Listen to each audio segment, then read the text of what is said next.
दोस्तों, मेरा नाम लक्ष्मी शर्मा है। आप सबका स्वागत है हमारे चैनल में। इस क्लास में हम पाठ 1 सौरमंडल में पृथ्वी के पूरे नोट्स के बारे में पढ़ेंगे कि पूर्णिमा किसे कहते हैं। स्टार्ट करते हैं। पूर्णिमा जिस रात्रि या रात में पूर्ण यानी पूरा चंद्रमा दिखाई देता है वह पूर्णिमा की रात होती है। पूर्ण चंद्र को लगभग 1 महीने में एक बार देख सकते हैं। ये पूर्ण चंद्रमा वाली रात या पूर्णिमा होती है। अमावस्या क्या होता है? अमावस्या के बारे में पढ़ते हैं। अमावस्या 15 दिन के बाद हम चंद्रमा नहीं देख सकते। ये नए चंद्रमा की रात्रि या अमावस्या होती है। खगोलीय पिंड के बारे में जानते हैं। खगोलीय पिंड क्या होते हैं? सूर्य, चंद्रमा तथा वे सभी वस्तुएं जो रात के समय आसमान में चमकती हैं खगोलीय पिंड कहलाती हैं। कुछ खगोलीय पिंड बड़े आकार वाले तथा गर्म होते हैं। ये गैसों से बने होते हैं।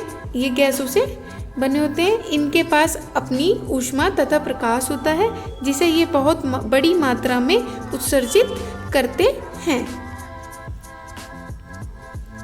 खगोलीय पिंड के बारे में ही आगे हम पढ़ रहे हैं। इन खगोलीय पिंडों को तारा कहते हैं। सूर्य भी एक तारा है। अगर क्वेश्चन आता है क्या सूर्य एक तारा है? हाँ, तो सूर्य भी एक तारा है और ये खगोलीय पिंड भी है।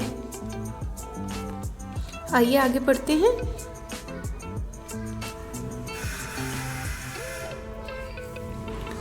नक्षत्र मंडल क्या होता है? तारों के विभिन्न समूहों द्वारा बनाई गई विविध आकृतियों को नक्षत्र मंडल कहते हैं।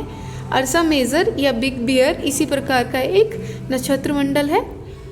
सप्तऋषि यानी 7 तारों का समूह जो कि नक्षत्र मंडल अर्सा मेजर का भाग है। अब ध्रुव तारा क्या होता है? ध्रुव तारे के बारे में पढ़ते हैं। ये पूरा देख सकते हैं आप ध्रुव तारे के बारे में। ध्रुव तारा प्राचीन समय में लोग रात्रि में दिशा का निर्धारण तारों की सहायता से करते थे।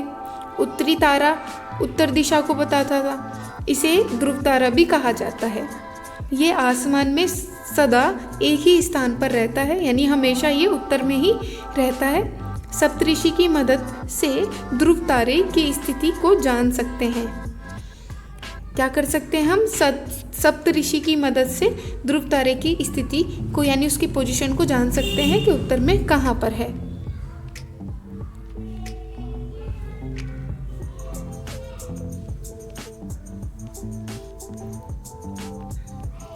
ग्रह क्या होते हैं? ग्रह के बारे में जानते हैं।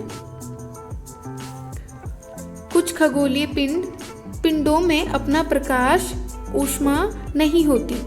ये तारों के प्रकाश से प्रकाशित होते हैं। ऐसे पिंड ग्रह कहलाते हैं। इन्हें हम क्या कहते हैं? प्लेनेट। इंग्लिश में क्या कहते हैं? प्लेनेट।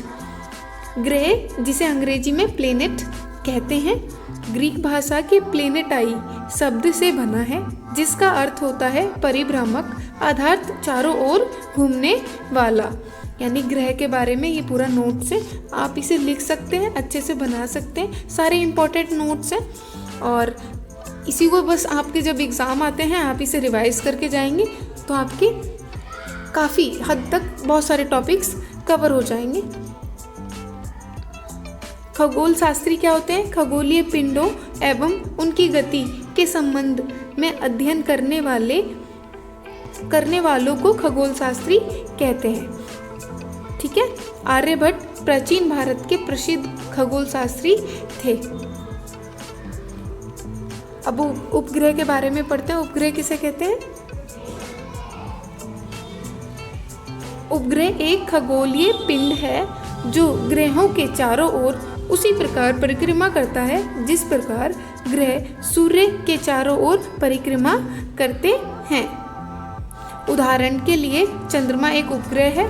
ये हमारी पृथ्वी के चारों ओर चक्कर लगाता है। चंद्रमा हमारी पृथ्वी के चारों ओर क्या करता है? चक्कर लगाता है और एक ये उपग्रह भी है।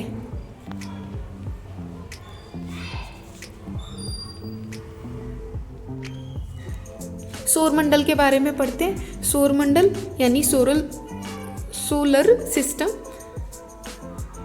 सूर्य, 8 ग्रह, उपग्रह तथा कुछ अन्य खगोलीय पिंड जैसे क्षुद्र ग्रह एवं उल्का पिंड मिलकर सौरमंडल का निर्माण करते हैं। उसे हम सौर परिवार का नाम देते हैं, यानी सौरमंडल को हम सौर परिवार का नाम भी देते हैं। हमारे सौरमंडल में 8 ग्रह हैं। सूर्य की दूरी के अनुसार अगर हम देखेंगे तो सबसे पहले क्या आता है? बुध, शुक्र, पृथ्वी, बृहस्पति, शनि, यूरेनस, नेपच्यून। ये 8 ग्रह सूर्य से दूरी के अनुसार आते हैं। अब सूर्य के बारे में पढ़ेंगे। सूर्य क्या होता है? सौर परिवार का मुख्य सूर्य है, यानी वो सेंटर में है, मध्य में होता है, केंद्र में, इसलिए वो मुख्य है। सूर्य सौरमंडल के केंद्र में स्थित है। ये बहुत बड़ा है एवं अत्यधिक गर्म गैसों से बना है। इसका खिंचाव बल इसको सौरमंडल से बांधे रखता है। सूर्य, आगे पढ़ते हैं। सूर्य सौरमंडल के लिए प्रकाश एवं ऊष्मा का एकमात्र स्रोत है, यानी एकमात्र हम सूर्य से ही सारी प्रकाश और ऊष्मा लेते हैं। सूर्य पृथ्वी से लगभग 15 करोड़ किलोमीटर दूर है। कितना दूर है? 15 करोड़ किलोमीटर दूर है। सौरमंडल के सभी 8 ग्रह एक निश्चित पथ पर सूर्य का चक्कर लगाते हैं, और एक निश्चित पथ है इनका जिस पर ये चक्कर लगाते हैं। सौरमंडल में अब सबसे पहले हम पढ़ेंगे बुध के बारे में। बुध क्या है? ये सूर्य का सबसे नज़दीकी ग्रह, ये सूर्य के सबसे नज़दीक में है। ये सबसे छोटा और सबसे हल्का ग्रह है।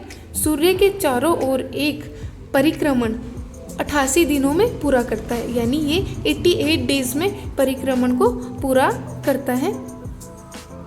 और बुध अपने अक्ष पर घूर्णन 59 दिनों में पूरा करता है, यानी 59 डेज में पूरा करता है। अब यहाँ पे चित्र के द्वारा, यानी एक ड्राइंग बनाई है, उसके द्वारा आपको समझाने की कोशिश की है कि घूर्णन क्या होता है और परिक्रमण क्या होता है।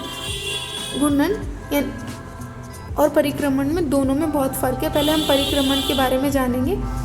परिक्रमण सूर्य के चारों ओर परिक्रमा करना। ये आप देख रहे हैं बीच में सूर्य है और ये इसके चारों ओर एक जो पथ बनाया हुआ है, एक लाइन जो बनाई हुई है, और ग्रह इसके चारों ओर चक्कर लगा रहा है, तो इसे हम परिक्रमण कहेंगे। और घूर्णन नीचे बताया गया, जैसे एक ग्रह है वो अपने ही अक्ष पर घूमता है, यानी अपने ही अक्ष पर घूमने को हम क्या कहते हैं? घूर्णन कहते हैं। तो सभी ग्रहों का परिक्रमण और घूर्णन अलग अलग होता है, अलग अलग दिन का होता है, सबका अलग अलग समय होता है। इसीलिए दोनों में फ़र्क हमें पता होना चाहिए कि परिक्रमण क्या है और घूर्णन क्या है।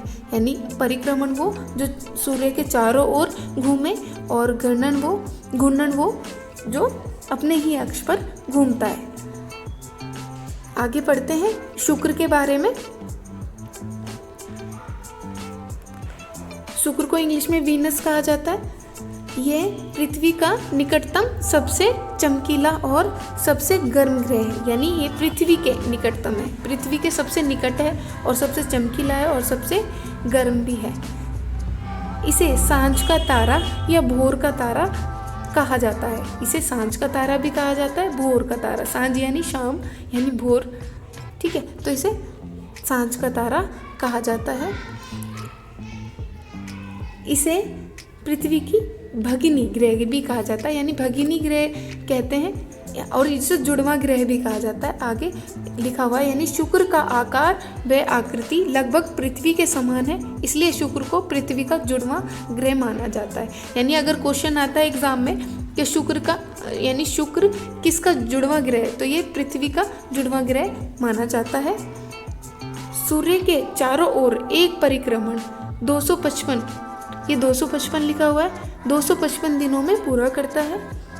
और अपने अक्ष पर घूर्णन 243 दिनों में पूरा करता है। आगे हम पढ़ेंगे पृथ्वी के बारे में मोस्ट इम्पोर्टेंट टॉपिक है हमारा, इससे बहुत सारे क्वेश्चंस आते हैं पृथ्वी के बारे में।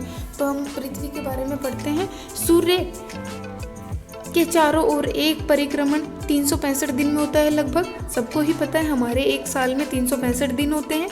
अपने अक्ष पर घूर्णन एक दिन में होता है यानी 24 घंटे में होता है। पृथ्वी संपूर्ण प्रकाश एवं ऊष्मा सूर्य से प्राप्त करती है।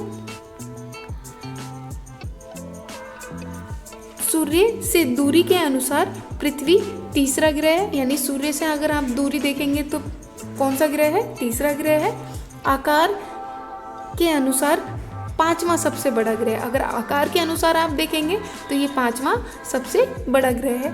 ये ध्रुवों के पास थोड़ी चपटी है, इसके आकार को भूभाग कहते हैं, यानी कहा जाता है इसके आकार को भूभाग कहा जाता है कि भू आब के आकार की है।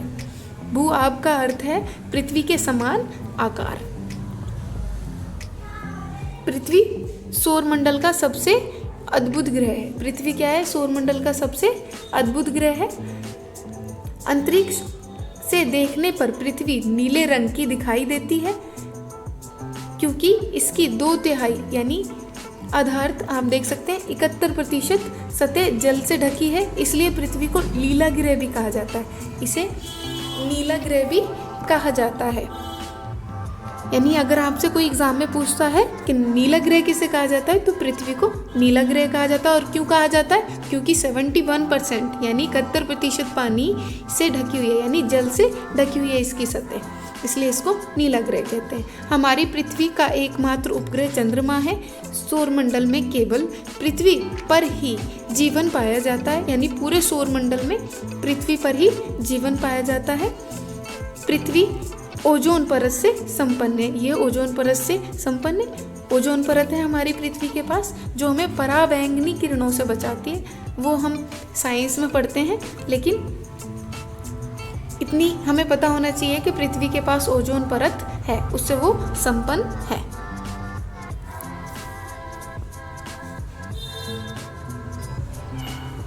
शनि के बारे में पढ़ते हैं। शनि सूर्य से दूरी के अनुसार छठवां ग्रह है। सूर्य के चारों ओर एक परिक्रमण 29 साल 5 महीने यानी 29 साल और 5 महीने में करता है एक परिक्रमण। अपने अक्ष पर घूर्णन 10 घंटे 40 मिनट। चंद्रमा की संख्या कितनी है? 30 से भी ज़्यादा इसके पास चंद्रमा है। शनि के पास 30 से भी ज़्यादा चंद्रमा है। यूरेनस के बारे में पढ़ते हैं। यूरेनस के बारे में सूर्य से दूरी के अनुसार ये 7वां ग्रह है। सूर्य के चारों ओर एक परिक्रमण यानी सूर्य के चारों ओर ये 84 साल में घूमता है। परिक्रमण कितने करता है? परिक्रमा 84 साल में। और अपने अक्ष पर घूर्णन 17 घंटे 14 मिनट लगभग। और चंद्रमा की संख्या 17 है, इनके पास 17 है लगभग।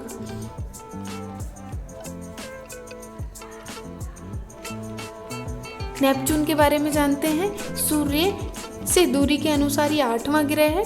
सूर्य के चारों ओर एक परिक्रमण 164 साल में होता है और अपने अक्ष पर घूर्णन 16 घंटे 17 मिनट में होता है। चंद्रमा की संख्या 8 है।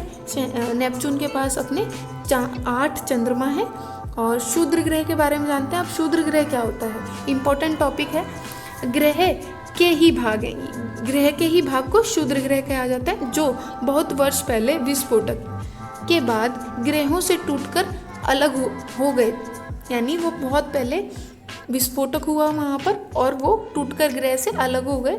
ये असंख्यक छोटे छोटे पिंड भी सूर्य के चारों ओर चक्कर लगाते हैं और ये छोटे छोटे फिर क्या बन गए? पिंड बन गए और ये सूर्य के चारों ओर क्या करते हैं? चक्कर लगाते हैं। इन पिंडों को क्षुद्र ग्रह कहते हैं। इनको क्या कहते हैं? क्षुद्र ग्रह कहते हैं। ये मंगल एवं बृहस्पति की कक्षाओं के माध्यम में पाए जाते हैं। ये कहाँ पाए जाते हैं? मंगल और बृहस्पति की कक्षाओं के माध्यम में पाए जाते हैं। इस चैप्टर की पूरी रीडिंग हमारे 5 पार्ट्स में हमारे चैनल पे आपको मिल जाएगी, आप उसमें देख सकते हैं पूरा कि क्षुद्र ग्रह कौन सी पट्टी में पाए जाते हैं। सौरमंडल के मंगल और बृहस्पति के बीच में अच्छे से हमने समझाया हुआ है। आप उसमें पूरी रीडिंग है चैप्टर की, आप पूरा चैप्टर पढ़ने के बाद नोट्स पढ़ेंगे तो आपके लिए और अच्छा रिजल्ट आएगा, आपको और अच्छे से समझ में आएंगे सारे नोट्स। ये हमने चैप्टर रीडिंग करने के बाद एक पूरे चैप्टर के नोट्स बना दिए हैं इम्पोर्टेंट, जो आपके एग्ज़ाम में काम आएंगे। अब उल्का पिंड के बारे में पढ़ते हैं। उल्का पिंड क्या होते हैं? सूर्य के चारों ओर परिक्रमा करने वाले पत्थरों के छोटे छोटे टुकड़ों को उल्का पिंड कहते हैं। क्या कहते हैं? उल्का पिंड कहते हैं। आकाशगंगा क्या होती है? लाखों तारों के समूह को आकाशगंगा यानी मिल्की वे कहते हैं। हमारा सौरमंडल इस आकाशगंगा का एक भाग है। हमारा सौरमंडल भी आकाशगंगा का एक भाग है। अब ब्रह्मांड क्या होता है? ब्रह्मांड लाखों आकाशगंगाओं यानी लाखों आकाशगंगाएं मिलकर ब्रह्मांड का निर्माण करती हैं। ब्रह्मांड की विशालता की कल्पना करना बेहद मुश्किल है, यानी वो सोचा भी नहीं जा सकता, आप कल्पना भी नहीं कर सकते कि वो कितना बड़ा है। हम सभी ब्रह्मांड का भाग हैं और हम सभी क्या हैं? उस ब्रह्मांड का भाग हैं। Thank you so much. जय हिंद। आप सब अपना ध्यान रखिए, फिर मिलते हैं नेक्स्ट वीडियो में। Take care.